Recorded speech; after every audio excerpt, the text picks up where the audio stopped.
예, 74쪽에 이제 의사표시인데요.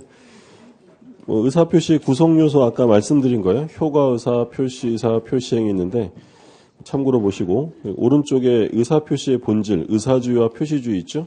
3번에 우리 민법의 입장은 절충주의. 둘째 줄 마지막에 줄 그어두세요. 괄호 3번 둘째 줄 마지막에 일반적으로 제3법 관계에서는 표시주의에 가까운 절충주의를 취하고 그리고 이제 가족법상 행위, 신분행위는 뭐에 가깝다고 했냐면 의사주의, 의사주의에 가까운 절충지론을 취한다 이렇게 되어 있고 다음 페이지에 보시면 비정상적 의사표시가 나오죠. 그러니까 우리가 법률행위가 유효하기 위해서는 첫 번째로 능력이 있어야 한다고 했죠. 권리 능력, 의사 능력, 행위 능력이에요. 그 다음에 두 번째는 목적이 어떠해야 한다고 했냐면 확정, 가능, 적법, 사회적 타당성, 확가, 적사. 그러니까 지금까지 본 게 사회적 타당성, 103조까지 본 거예요. 104조 관련해서. 그리고 이제 마지막으로 의사와 표시가 일치하고 의사의 하자가 없어야 돼요. 근데 이제 문제는 의사와 표시가 일치하지 않거나 의사의 하자가 있는 경우가 생기는데 그걸 통틀어서 비정상적 의사표시라고 합니다. 네 가지를 볼 거예요. 1번에 진이 아닌 의사표시, 비진이 표시죠. 별표 2개 두시고 그리고 80쪽에 보시면 2번 통정오해 표시죠. 역시 별표 2개 해두시고요. 그 다음에 85쪽에 3번 착오로 인한 의사표시도 역시 별표 2개. 그 다음에 93쪽에 하자 있는 의사표시죠. 별표 2개 해두시고요. 그래서 이제 지금부터 비진이, 통정, 착오, 사기, 강박에서 비통착사 네 가지를 보는데 이 네 개 중에서 시험은 보통 한 2문제, 많이 나오면 3문제 정도가 출제가 돼요. 그러니까 4개 중에 어느 게 나올지는 뭐 출제자 마음이니까 봐두시고요. 어떤 애는 다 나온 적도 있고 한 문제씩 다 나온 적도 있고 보통 2-3문제 정도가 나옵니다.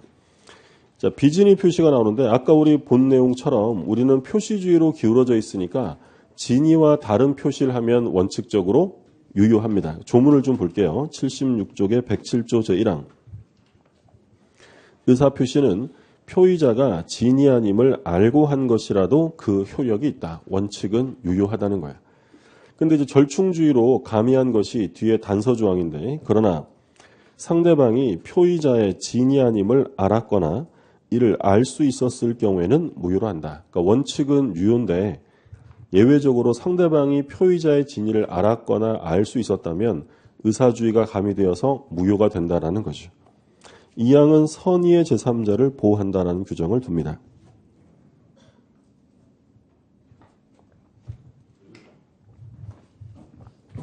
그래서 비정상적 의사표시는 첫 번째로는 의사와 표시가 일치하지 않는 경우가 있고요. 두 번째는 의사와 표시는 일치하는데 하자가 있는 경우 이렇게 두 가지로 나누고 그럼 의사와 표시가 불일치하는 건 3개가 나와요. 비진이 표시, 통정 허위 표시, 착오. 그리고 하자가 있는 경우는 사기 또는 강박에 의한 의사표시. 그러니까 이 사기나 강박에 의한 의사표시는 의사와 표시가 일치하는 거예요? 불일치하는 거예요? 일치하는 거예요. 불일치하는 건 앞에 3개고 사기 강박은 의사와 표시가 일치하지만 의사 형성에 하자가 있다. 예를 들어 사기를 당해서 집을 팝니다. 그럼 사기 당해서 집을 판다면 집을 판다는 의사가 있는 거죠. 의사와 표시는 일치하는 거예요. 근데 집을 팔겠다는 의사결정 과정이 하자가 있다는 거죠. 그래서 따로 뽑아서 이렇게 구별을 하고요. 조문 순서로 하면 107, 108, 109, 110조 이렇게 순서대로 나옵니다.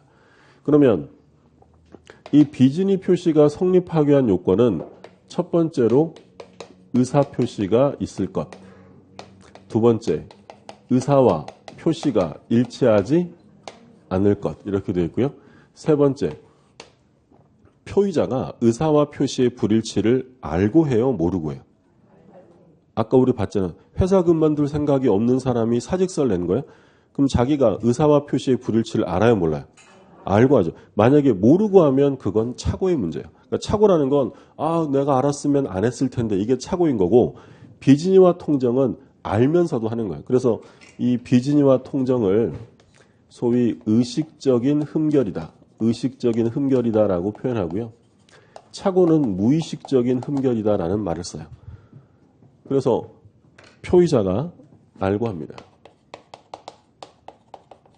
이게 성립 요건이에요. 그러면 비진의 표시에서 첫 번째로는 의사표시가 있어야 한다고 했는데 이때 의사표시라는 것은 법률 관계를 의욕하는, 법률 효과를 원하는 것만 의사표시라고 합니다. 따라서 단순한 농담, 사교적인 농담이나 배우의 대사 이런 것들은 의사표시가 될 수 없는 거예요. 어떤 문제 드셨죠? 그러니까 예를 들어 아침 식사 하셨어요? 물어봤는데 안 했는데 했어요 라고 했어요. 그거 비진의 표시일까요? 아침에 오셔가지고 옆에 분한테 반갑습니다. 비진입니다. 그러면 그거 비진의 표시가 성립이 돼야 안 돼? 아예 안 되는 거예요. 여기서 말하는 의사표시는 법률 효과를 의욕하는 것만 말하는 거고요. 그럼 만약에 지문에 사교적인 농담도 비진의 표시에 해당하지만 무효가 된다. OX에. 틀려요. 아예 비진의 표시가 될 수 없는 거예요. 아예 의사표시 자체가 안 되니까. 두 번째는 불일치하고 세 번째는 알고 해요. 그러면 원칙은 그 표시는 뭐가 된다고 했냐면 유효해요. 근데 단서 조항에서 예외 조항에서 무효가 되는 경우도 있었어요. 언제 무효가 되냐면 상대방이 표의자의 진이 아님을 알았거나 또는 알 수 있었다. 악의 또는 과실이 있으면 무효고요. 그러면 유효가 되기 위해서는 선이 몰랐어야 되고 그리고 과실이 없어야죠. 선이 그리고 무과실이면 유효가 돼요. 이게 이제 비진의 표시의 내용이고요. 세부적인 내용은 해당 사항에서 볼 거니까 지금은 그 개요를 좀 살펴보세요. 그럼 통정호의 표시는 뭐냐면 첫 번째 의사표시가 있을 것. 그러니까 통정호의 표시는 사례를 들면 간단하게 보시면 이런 거예요. 갑이라는 사람이 부동산을 하나 소유하고 있는데 A가 갑에게 돈을 빌려준 채권자예요. 갑의 채권자. 근데 갑이 돈을 안 갚으면 A가 이 부동산에 강제 집행을 실행할 것 같으니까 갑이 친구랑 짜고 재산을 빼돌려요. 야 친구야 네가 이거 산 것처럼 꾸미자. 진짜 매매가 아니라 가작 매매. 허위로 매매하여 소유권을 이전해 주었다. 그러면 갑은 을에게 실제로 소유권을 넘겨줄 의사가 있어요? 없어요? 없어요. 그런데도 넘겨주는 표시를 했죠. 그러면 첫 번째 의사 표시가 있고 두 번째 의사와 표시가 불일치하죠. 세 번째 표의자가 알고 해요? 모르고 해요? 알고 해요. 그러면 비진의와 통정은 1, 2, 3번까지는 요건이 같아요. 근데 통정은 비진의와 다른 점이 한 가지가 추가되는데 이건 혼자 하는 게 아니라 상대방과 짜고 통정하는 거죠. 상대방과 짜고 할 것. 이렇게 되면 우리 민법은 짜고 한 허위의 의사표시는 무효라고 규정합니다. 그럼 비진의와 통정의 차이점은 하나예요. 혼자 있느냐 짜고 있느냐 이 차이점이죠. 그럼 비진의 표시는 어차피 자기 혼자 하는 거지 상대방이랑 짜고 하는 게 아니니까 비진의 표시는 계약에만 적용될까요? 단독행위도 적용될까요? 적용되고요. 상대방이 꼭 있어야 돼요? 없어도 돼요? 없어도 되는 거예요. 다 적용돼요. 근데 통정호의 표시는 반드시 상대방이 있어야 돼요. 물론 학설의 대립은 있는데 통정호의 표시는 상대방이 있을 것을 전제로 합니다. 그럼 조심하실 점이 통정호의 표시는 계약에 한하여 적용된다라고 하면 오해 X예요. 그건 아니에요. 그럼 왜 틀릴까요? 우리가 법률행위 공부할 때 계약이 있었고 단독행위는 두 종류가 있었어요. 상대방 있는 단독행위, 취소, 철회, 이런 거 있었잖아요. 동의, 추인. 상대방 없는 단독행위도 있었고. 그러면 비진의 표시는 어차피 혼자 하는 거니까 계약뿐만 아니라 상대방 있는 단독행위, 없는 단독행위 모두에 비진의가 적용돼요. 근데 통정은 어디까지 적용될까요? 여기까지 상대방 있는 단독행위. 그럼 제가 조금 전에 뭐라고 했냐면 통정의 표시는 계약에 한하여 적용된다라고 하면 틀리는 거예요. 어디서 적용되니까?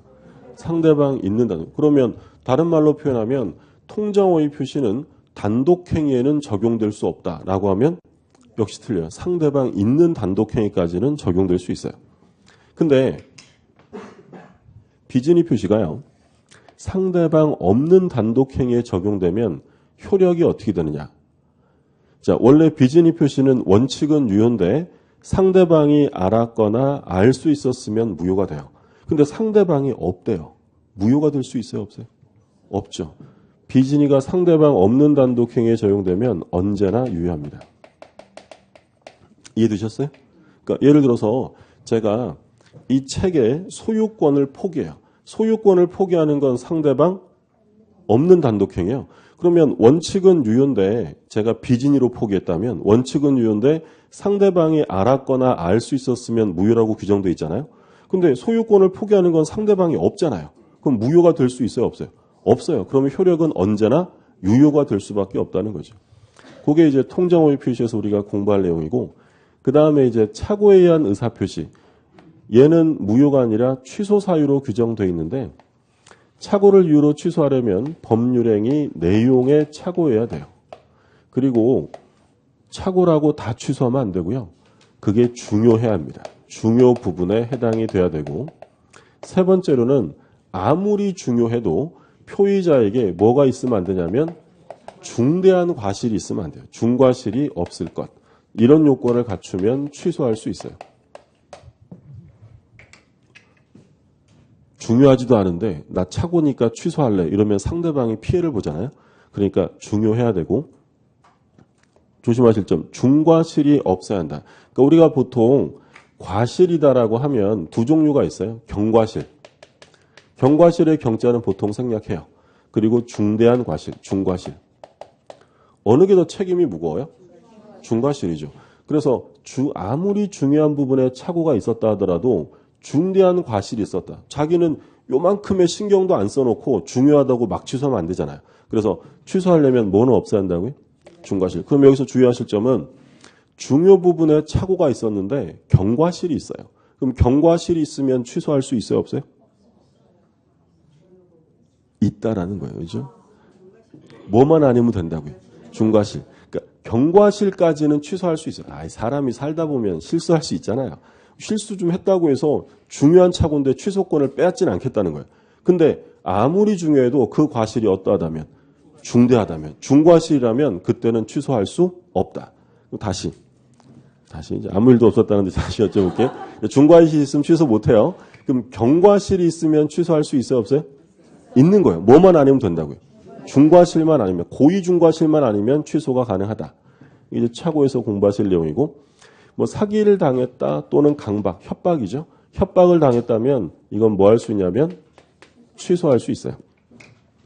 그러면 우리 지금 네 가지를 보는데 가장 기본적인, 가장 기초적으로 시험에 내면 효력이에요. 예를 들어 비진이 표시는 유효지만 상대방이 알았거나 알 수 있었다면 취소할 수 있다. OX예요.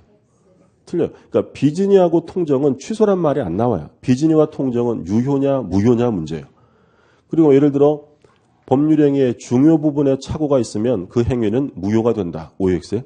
틀려요. 착오나 사기 강박은 무효가 아니라 취소예요. 비통, 착사 이렇게 했는데 비통한 건 무효고요. 비통한 건 무효고 착사는 뭐예요? 무효가 아니라 취소가 되는 거였죠. 그게 가장 기초적으로 물어보는 거고, 그리고 이 비통, 착사 네 가지의 공통점이 있어요. 107조부터 110조까지의 공통점은 뭐냐면 얘네들은 일단 전부 다 선의의 제3자를 보호합니다. 선의의 제3자 보호 규정을 두고 있고요. 그리고 얘네들은 공법행위 또는 소송행위, 공법행위나 소송행위에 적용되지 않습니다. 그리고 가족법상의 행위, 신분행위죠. 가족법상 행위, 신분행위에도 적용되지 않는다. 이건 다 공통적으로 적용되는 거예요. 신분행위에 적용되지 않습니다. 자, 요 그림 한번 볼게요. 좀 이따 좀 더 구체적으로 공부하실 텐데 갑이을에게 가장매매로 등기를 넘겼어요. 그럼 이거 무효라고 있어요. 무효. 그럼 누가 소유자예요? 을이에요? 갑이에요? 갑이고요. 그러면 을 앞으로 등기는 이전되었지만 이 등기는 무효 등기입니다. 근데 등기부상으로는 을이 소유자라고 돼 있으니까 병이 그걸 모르고 산 거예요. 그러면 이 병은 권리자에게 산 거예요? 무권리자에게 산 거예요? 무권리자. 그럼 계속 공부한 것처럼 무권리자에게 부동산을 샀다면 보호되지 않아요. 그게 원칙이에요. 그런데 이 병이 만약에 선이라면 권리를 취득할 수 있대요. 그러면 이때 병이 선의인 경우에 권리를 취득하는 이유는 의뢰 등기를 신뢰했기 때문에요. 법률 규정 때문이에요. 법률 규정이에요. 선의의 제3자를 보호한다는 규정을 두고 있다는 거예요. 이건 다 공통적이에요. 비진이, 통정, 착오, 사기, 강박은 전부 다 제3자가 선이면 보호된다. 그러면 우리가 무권리자에게 부동산을 사면 권리 취득을 못한다고 했어요? 근데 예외적으로 취득하는 모습이 지금 네 가지가 한꺼번에 나온 거예요. 그게 뭐예요? 비통착사. 비진이, 통정, 착오, 사기, 강박은 제3자가 선이면 보호돼요. 아까 우리 조문 봤잖아요. 107조 2항을 다시 볼게요. 76쪽에 107조 2항. 전항의 의사표시 무효는 선의의 제3자에게 대항하지 못한다. 이게 바로 선의의 제3자 보호규정이에요. 선의 무과실의 제3자라요? 선의의 제3자요? 선의예요. 그러면 이 제3자는 선의이기만 하면 보호되고요. 과실은 있어도 돼요. 무과실은 요건이 아닙니다. 그리고 얘가 선의인지 악의인지 다툼이 생길 텐데 입증은 누가 하느냐? 이 병의 선의는 전부 다 추정돼요. 추정되기 때문에 병이 스스로 선의임을 입증해야 돼요. 갑이 병의 악의를 입증해야 돼요. 갑이 해야 돼요. 이건 다 똑같아요. 그래서 여기서 말하는 선의의 제3자 보호규정을 두고 있는데 말씀드린 것처럼 선의이면 충분하고 무과실을 요구하지 않습니다. 바꿔서 말하면 과실 있는 선의의 제3자, 과실 있는 선의의 제3자는 보호돼야 안 돼요? 돼요. 무과실은 필요 없고요. 그리고 두 번째로 선의는 전부 추정되어져요. 추정돼요. 가만히 있으면 뭘로 인정받는 거예요? 선의로 인정받기 때문에 스스로 입증할 필요 없고요. 그리고 이 제3자의 상속인 같은 포괄승계에는 들어가지 않아요. 만약에 이 병이 을한테 이걸 돈 내고 사거나 뭐 증여받거나 이런 게 아니라 을이 사망을 해서 병이 상속을 받았대요. 그러면 상속이라는 건 포괄승계잖아요. 을이 가지고 있는 법률상의 지위가 그대로 병에게 가요. 그럼 병은 새로운 이해관계인이라는 거예요. 을과 같은 사람이라는 거예요. 을과 같은 사람이니까 이런 상속받은 포괄승계에는 제3자가 되지 않습니다. 그러니까 보호대상이 될 수 없다는 거예요. 요건 공통적으로 나오는 거고 그리고 공법행위와 소송행위에도 적용 안 돼요. 그러니까 공법행위와 소송행위는 의사가 중요할까요? 표시가 중요할까요? 이건 표시를 강조합니다. 따라서 표시가 되면 그건 언제나 유효한 것이지 이런 규정을 적용하지 않는다. 그러니까 갑이라는 사람이 사립대학교 조교수예요. 자, 사립대 조교수 판례인데 사립대 조교수가 학생들이 맨날 갑교수 물러나라고 데모를 하니까 사직서를 학교법인에 제출해요. 근데 갑교수는 실제로 그만둘 생각은 아니었어요. 사직의 의사는 없었습니다. 그러니까 판례가 뭐라고 표현하냐면 사건 무마용으로 내가 학교법인에 사직서를 내면 학교법인에서는 갑교수 좀 있으면 조용해질 테니까 그냥 있어 하고 반려해 줄 줄 알고 낸 거예요. 근데 학교법인이 자네의 뜻을 소중히 알겠네 이러면서 수리해 준 거예요. 그럼 이게 바로 비진의 표시잖아요. 그러면 원칙은 유효해요? 무효해요? 유효해요. 근데 학교법인이 갑교수가 실제로 그만둘 생각이 아니었다는 걸 알았거나 알 수 있었다면 그때는 무효가 돼요. 그럼 누가 입증해야 될까요? 유효주장자가 해야 돼요? 무효주장자가 해야 돼요? 원칙이 뭐예요? 유효니까 누가 입증해야겠어요? 당연히 무효주장자가. 그러니까 이 갑이라는 사람이 이 학교법인이 내가 사직할 뜻이 아니었다는 걸 알았다 또는 알 수 있었다는 사실을 밝혀내야 한다는 거예요.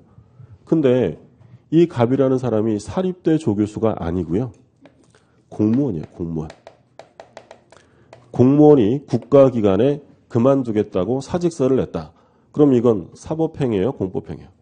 이건 공법행위예요.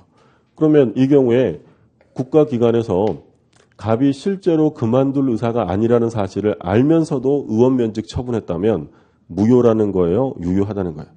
그냥 유효한 거야. 사인이 공법행위를 하는 거예요? 공법행위는 표시하는 순간 언제나 유효한 것이지 저런 조항, 단서 조항, 107조 조항을 적용하지 않아요. 그럼 예를 들어 제가 사기를 당해서 소송을 취하합니다. 사기를 당해서 소송을 취하했다면 그 사기로 인한 소취하를 취소할 수 있어요, 없어요? 없다는 거예요. 소취하는 무슨 행위예요? 소송행위요. 제가 소취하라는 표시를 하면 그것으로 당연히 유효가 되는 것이지 취소 같은 규정이 적용될 수 없다는 거예요. 그럼 결국 공법행위와 소송행위는 뭘 하면 끝이라는 거예요. 표시하면 언제나 유효한 거예요. 근데 반대로 가족법상 행위죠. 신분행위는 표시가 중요한 게 아니라 의사가 중요해요. 따라서 이런 규정을 적용하지 않고 무조건 의사만 존중하면 돼요. 비진의 표시는 의사와 다른 표시라면 원칙이 유효라고 했잖아요. 근데 가족법상의 행위였다면 유효해요? 무효해요? 그러니까 혼인할 의사가 전혀 없어요. 혼인할 의사가 없는 사람이 혼인하겠다고 표시한 거예요. 그럼 의사와 표시가 불일치하죠. 그럼 이때는 표시가 중요해요? 의사가 중요해요? 의사가. 그러면 이 표시는 유효일까요? 무효일까요? 그냥 무효가 되는 거예요.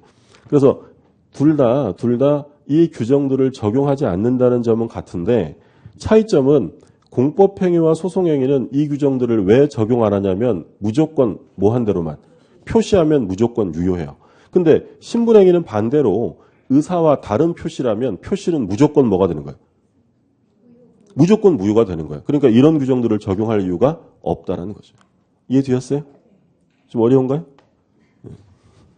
한 번만 더 하고 갈게요. 공법행위와 소송행위는 의사와 표시 중에 뭐가 중요하냐면 표시예요. 표시. 그러면 진위와 다른 표시를 했다. 그 표시는 무조건 유효해요. 만약에 이거 적용하면 알았거나 알 수 있었으면 무효가 돼야 되잖아요. 그런 거 적용 안 해요. 표시하면 끝. 그냥 무조건 유효. 소송행위도 마찬가지예요. 소송행위를 했는데 사기당해서 했다. 어쩔 수 없는 거예요.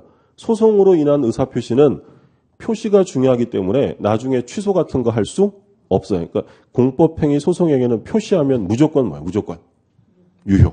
근데 가족법상 행위는 반대예요. 의사와 표시 중에 뭐가 중요하다고요?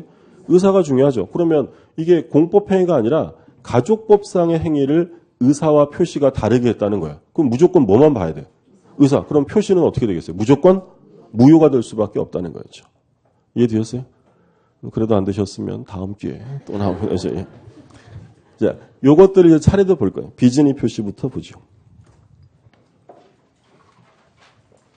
76쪽입니다. 76쪽에 밑에 그 박스가 있죠. 핵심 비진의에서 진의의 의미인데 별표 2개 해두세요. 76쪽에 맨 밑에 박스에 별표 2개 해두시고 진의에 대한 개념인데 뭐라고 되냐면 비진의에서 진의란 특정한 내용의 의사표시를 하고자 하는 표의자의 생각을 말하는 것이지 표의자가 진정으로 마음속에서 바라는 사항을 뜻하는 것은 아니다. 굉장히 중요한 거예요. 그러니까 비진의에서 진의라는 건 진정으로 바라는 것, 원하는 것을 말하는 게 아니라 어떤 특정한 의사표시를 하고자 할 생각을 말한다는 거예요. 그러니까 예를 들어서 어떤 사람이 막 귀찮게 해요. 뭐 좀 달라고. 그래서 이 사람이 주기 싫었는데 귀찮아서 줬어요. 그럼 이 증여라는 건 진이에요? 비진이에요? 진이라는 거예요. 내가 주고 싶었다, 주기 싫었다 하고는 아무 상관없는 거고 내가 주겠다는 생각이 있어요? 없어요? 있는 거죠. 그럼 비진이가 아니라 진이. 그러니까 비진에서 진이란 진정으로 원했느냐를 보는 게 아니라 그 의사표시를 할 생각이 있었는지를 봐야 한다는 거예요. 그래서 진정으로 바라지는 않았지만 그게 최선이라고 생각했어요. 진이에요? 비진이에요? 그건 진이요. 바라느냐를 보는 게 아니라 그 의사표시를 할 생각이 있었느냐를 보는 거예요. 우리 입문과정에서도 그런 얘기 했잖아요. 제가 취미생활이 아파트 모으기인데 아파트를 6개 모았어요. 취미생활이니까 더 사고 싶어요. 팔 생각은 전혀 없었어요. 근데 갑자기 국가에서 이제 안 팔어? 너 중과세야. 정책이 나왔어요. 그럼 저는 정말 아파트를 팔기 싫은데 어쩔 수 없이 이 조세 폭탄을 맞기 싫어서 이 5개 아파트를 파는 매매 계약을 합니다. 이 매매 계약은 진이에요? 비진이에요? 진이에요. 내가 팔고 싶었느냐 팔기 싫었느냐는 아예 고려 대상이 아니고 내가 매매할 생각이 있었느냐를 보는 거예요. 매매할 생각이 있었다면 그건 비진이가 아니라 진이에 해당한다는 거죠. 어떤 문제 드셨죠? 예. 요것만 맞히시면 다 이해한 거예요. 사장님이 근로자들한테 일괄사표 제출을 요구합니다. 왜 내야 돼요? 그랬더니 사장님이 그거 퇴직금 변칙 처리하고 재입사 방식으로 계속 일할 거야. 그러니까 신경 쓰지 말고 사표 내 이럽니다. 그래서 그래요? 이러면서 직원들이 사직서를 다 냈어요. 요거 진이에요, 비진이에요? 그러니까 뭘 보셔야 되냐면 원했느냐를 보는 게 아니라 이 사직서를 낼 때 사직할 의사가 있었느냐 없었느냐를 봐야 돼요. 이 사람들은 사직할 의사가 있어요, 없어요? 없었어요. 그럼 이 사직서는 진이가 아니라 비진이가 되는 거예요. 근데 진정하게 지가 그만둘 생각으로 원하진 않았지만 사직서를 냈어요. 그럼 이건 진이에요, 비진이에요? 그건 진이가 되는 거죠. 예. 판례를 좀 보면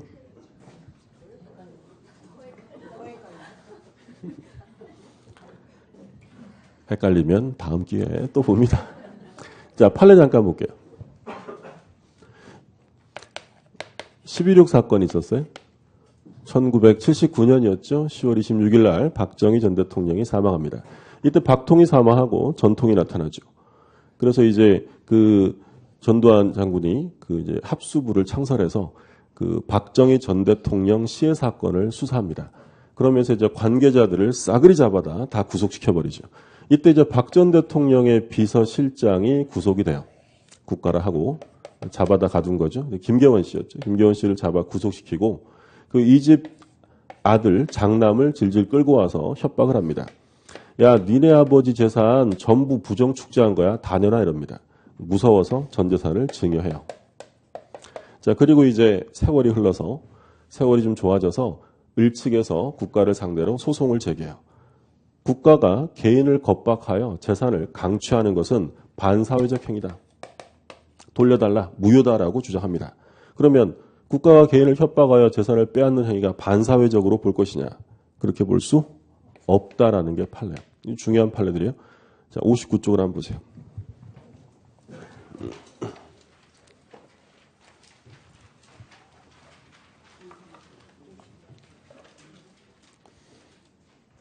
그 59쪽에 괄호 1번에 의하고 세제 줄에 별표하고 줄거져 있죠. 예. 그렇게 해두시라고 했던 거예요. 다음 주에 본다고 했던 거. 그거 좀 보는 거예요. 제목, 내용 볼게요. 다만 법률행위 성립 과정에 강박이라는 불법적 방법이 사용된 데 불과한 때에는 강박에 의한 의사표시 하자나 의사의 흠결을 이유로 효력을 논할 수 있을지언정 반사회 질서 법률행위로 무효라고 할 수는 없다. 그러니까 법률행위 성립 과정에 강박이 게재가 되면 어디 가서 효력을 논의하라는 거예요.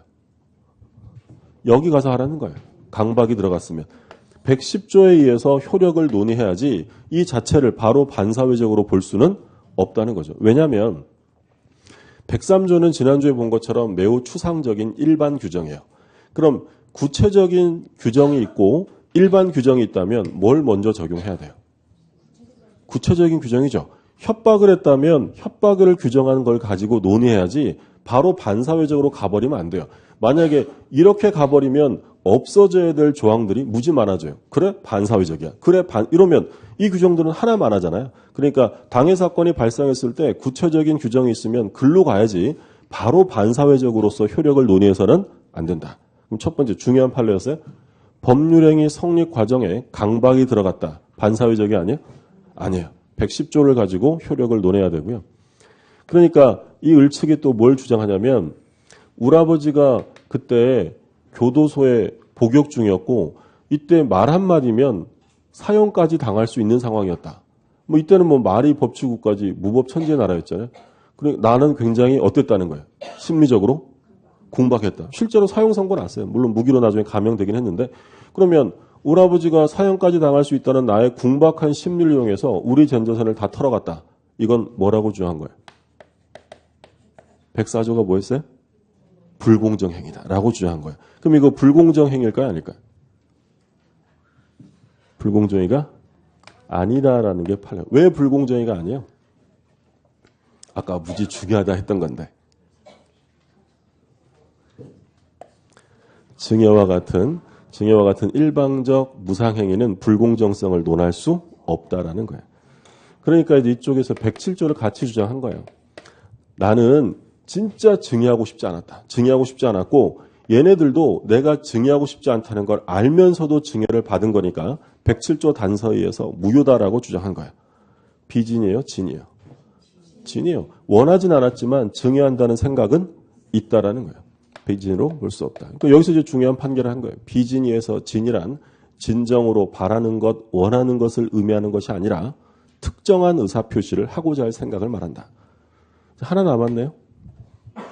110조. 협박은 분명히 했잖아요.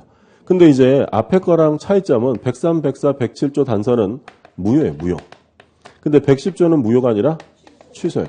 그럼 차이점 뭐냐면 무효라는 건 뒤에서 공부하겠지만 한 번 무효는 영원한 무효예요. 아무리 시간이 지나도 무효는 무효예요.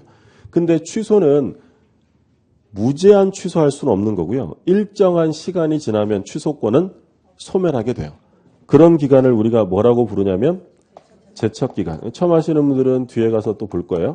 그래서 취소권은 사기를 인한 취소권은 법률행위한 날로부터 몇 년 안에 해야 되냐면 10년. 그리고 이제 추인할 수 있는 날로부터 3년. 둘 중에 아무리 길어도 10년 안에 취소 안 하면 취소권은 그대로 소멸된다는 거예요. 그러면 실제로는 취소를 할 수 있다는 거예요? 없다는 거예요?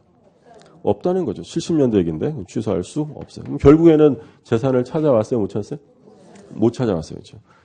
그래도 잘 사시니까 우리가 크게 마음 아파하실 필요는 없고 이 의미를 잘 보셔야 돼요.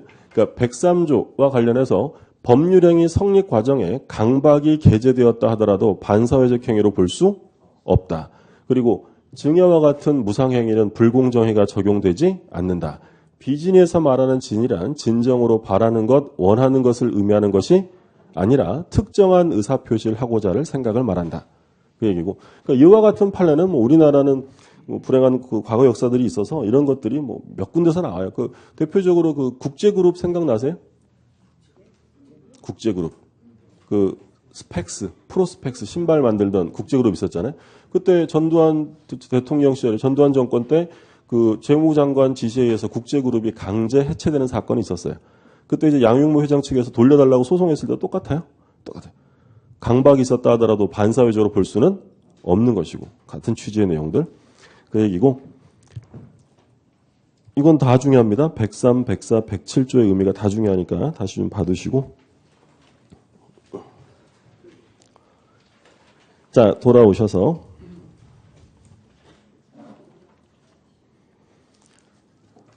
76쪽 보다가 같이 본 거죠. 77쪽 봅니다. 요건 1번 의사표시가 있을 것. 말씀드린 것처럼 뭐라고 되냐면 법률 효과 발생을 의욕하는 의사표시가 있어야 되고 뭐는 안 된다고요? 농담. 사교적인 농담이나 대화, 배우 대사는 의사표시가 아닙니다. 왜 했느냐? 이유는 묻지 않고요. 2번에 의사와 표시의 불일치. 판례가 있죠? 판례 별표 하나 하고 넘어가세요. 좀 이따 통정호의 표시할 때 비교할 거예요. 3번에 표의자가 불일치를 알고 해야 한다. 세 가지 다 보신 거고 그 다음에 효과, 원칙은 뭐라고 되냐면 유효예요. 유효. 그 다음 페이지에 사립대 조교수 판례 다 보셨고요. 예외가 무효죠. 줄 거두세요. 상대방이 표의자의 지인이 아님을 알았거나 이를 알 수 있었을 경우에는 무효로 합니다. 원칙은 유효인데 예외적으로 무효. 그 밑에 입증 책임 나오죠. 누가 입증을 해야 된대요. 그렇죠. 그 둘째 줄 마지막에 별표하고 줄 거두세요. 상대방의 악의 또는 과실 유무에 대한 입증 책임은 무효를 주장하는 표의자에게 있다. 그러니까 원칙을 주장하는 사람이 입증할 필요는 없다고 했고요. 그래서 밑에 이제 뭐 체크 플러스에서 그 혹시 처음 보시는 분들 그 용어를 좀 어려워하실 수 있으니까 지금 뭐라고 했냐면 알았거나 알 수 있었으면 무효다라고 했어요. 알았거나 알 수 있었으면 무효다. 상대방이 알았거나 알 수 있었다. 경우에는 무효예요. 무효. 그러면 이거를 용어만 바꾸면 알았거나라는 것은 악이죠. 악이. 그리고 알 수 있었다는 건 뭐가 있었다는 거예요? 과실. 악이 또는 과실이 있으면 뭐라는 거예요? 무효가 되는 거고요. 그럼 이게 만약에 선이 무과실이면 무효가 아니라 유효. 그럼 선이 또는 무과실이에요? 선이 그리고 무과실이에요? 선이 그리고 무과실까지 갖춰야 유효가 된다. 그러니까 조심하실 점은 알 수 있었다. 알았거나 알 수 있었다고 했는데 알 수 있었다는 건 알았다는 거예요? 몰랐다는 거예요? 그러니까 이거는 그냥 국어적인 표현인 거예요. 아, 나 알 수 있었는데 알았어요, 몰랐어요? 몰랐다는 거예요. 몰랐는데 왜 몰랐냐면 주의 의무를 기울이지 않았기 때문이에요. 그게 바로 뭐가 있다는 거예요? 과실이요. 알았거나 설령 몰랐어도 뭐가 있으면 과실이 있으면 그건 무효예요. 그럼 유효가 되려면 과실이 있으면 안 되잖아요. 몰랐다고 선이라고 해서 무조건 유효가 아니라 뭐가 무과실까지 같이. 그래서 용어에서 좀 헷갈린 분들 하나 적어두세요. 알 수 있었다라는 것은 같은 말로 하면 과실로 알지 못한 경우예요. 그러니까 과실로 알지 못했다는 것을 뭐라고 법은 표현한다고요? 알 수 있었다라는 표현이에요. 알 수 있었다. 그래서 알았거나 설령 몰랐어도 알 수 있었다면, 부주의가 있었다면 그때는 무효고, 그래서 유효가 되려면 선의뿐만 아니라 뭐까지 갖추라고요? 무과실까지 갖춰야 유효가 돼요. 그래서 밑에 그 체크 플러스에서 용어 나와 있잖아요. 그래서 알았거나 알 수 있었을 때, 이 알 수 있었을 때 줄거두시고 이거 써두세요. 과실로 알지 못한 경우. 이게 사실은 쉬운 건데 나중 되면 처음엔 용어가 헷갈려가지고 혼동하시는 경우가 있어요. 되셨죠? 예, 됐습니다. 그럼 만약에 질문에 상대방이 표의자의 진이 아님을 과실 없이 알지 못했습니다. 과실 없이 알지 못했다면 유효예요? 무효예요? 과실 없이 알지 못했대요. 과실 없이 알지 못했다. 유효예요? 무효예요? 유효죠. 과실 없이 무과실이고 알지 못했으니까 선이 무과실이면 유효한 거예요. 그럼 만약에 상대방의 진이 아님을 과실로 알지 못했어요. 과실로 알지 못했다면 유효예요? 무효예요? 과실로 알지 못했, 뮤 이러지 마시고 명확한 유효예요? 무효예요? 그렇죠. 과실이 있다는 거니까 뭐라고요? 무효 이렇게 되는 거예요. 용어 혼동하시면 안 되니까 조심하시고. 자, 79쪽에 볼게요. 제3자의 선이 이렇게 되어 있는데 첫째 줄 마지막에 별표 2개하고 줄거두세요. 과실의 유무는 묻지 않는다. 그러니까 제3자는 선이기만 하면 보호돼요. 제3자는 선이면 보호되고, 그 다음에 그 셋째 줄에 줄거두세요. 제3자의 선의는 추정되므로 제3자가 악이라는 사실의 주장 입증 책임은 무효 주장자가 부담한다. 선의는 추정되고, 그 다음에 적용범위 나오죠. 1번에 단독행위 나오는데 거기 별표 하나 해두시고요. 계약뿐 아니라 단독행위에도 적용돼요.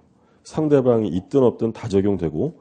근데 셋째 줄에 다만 상대방 없는 의사표시의 경우에는 단서가 적용되지 않죠. 효력은 뭐라고 했냐면 언제나 유효해요. 무효가 될 수 없죠. 상대방이 없으니까.